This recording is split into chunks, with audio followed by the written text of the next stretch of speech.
The episode begins with Twilight reorganizing her library in a wonderfully appropriate homage to the Sorcerer's Apprentice. She's interrupted when Spike comes downstairs all happy and excited because his birthday is coming up and his personal gift to himself is almost ready. It turns out he spent months crafting a fire ruby that he plans to eat for his birthday dinner. But just at that moment, Rarity comes in and says, "Oh, you're going to eat that? Oh, that's fine, I guess. No, don't mind me while I pout my lips and stare at you suggestively. No, you go ahead and enjoy your ruby." So, after taking a moment to consider his birthday meal and getting a look on his face like a close friend of his just died, Spike gives Rarity the fire ruby. Okay, seriously, does she just hate birthdays? She does make it up to him with a kiss on the cheek though, which of course makes him swear that he'll never wash that cheek again. Actually, Spike, that's a really bad idea. I mean, this is Rarity we're talking about. I give that thing about 3 hours before it gets infected.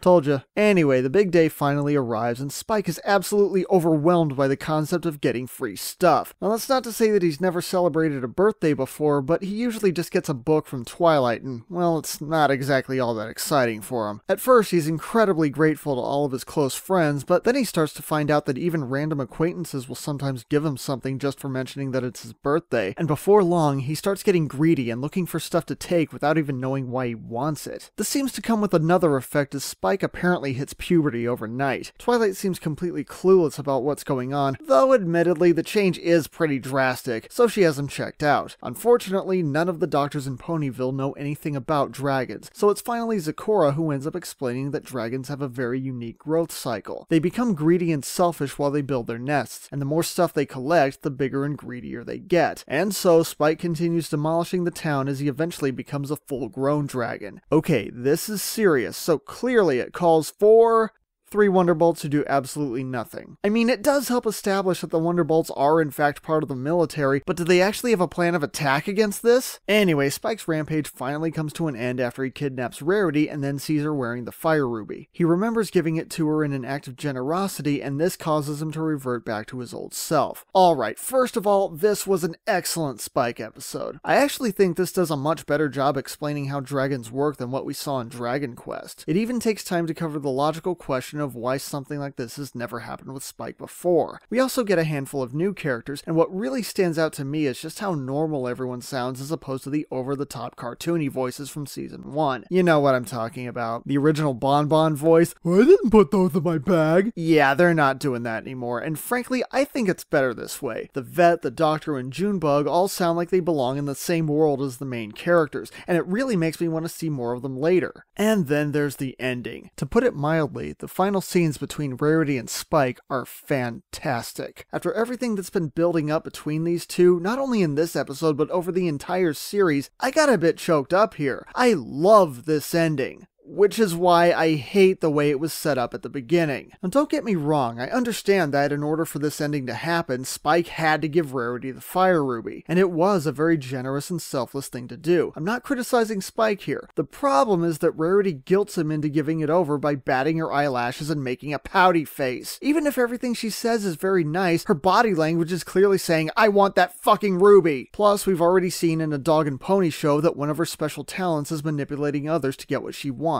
And this is the reason a lot of fans had a problem with the moral at the end of that episode. It wasn't the idea of her outwitting bad guys to get out of a bad situation, it was the idea of her manipulating her friends and loved ones in everyday situations, like she does here. And before you start jumping to her defense, oh, Spike was only going to eat it anyway, but he really wanted Rarity to be happy. Well, yes, he's a dragon. He eats gemstones. That doesn't mean he was going to appreciate it any less. I mean, he even had a padded chest to keep it in. And of course he wants to make Rarity happy, but that doesn't mean he should feel guilty about keeping something that he made himself for a special occasion. It's his ruby. He can do whatever he wants with it. And yes, that includes choosing to give it to Rarity, but that decision still shouldn't be based on emotional manipulation. To further illustrate this point, this is what he looks like through most of the opening scene, and this is what he looks like after talking to Rarity. And you know what makes this worse? Back in my review of Sweet and Elite, I said that Rarity's lying was inappropriate given the overall nature of the show, but at least you could argue that they were little white lies that, for the most part, didn't hurt the story. In this episode, Rarity's actions do hurt the story. The lesson at the end is all about Spike learning not to be greedy, but he learns that lesson because of Rarity being greedy. In fact, I think I need to say that again just so I can be sure I've got this straight.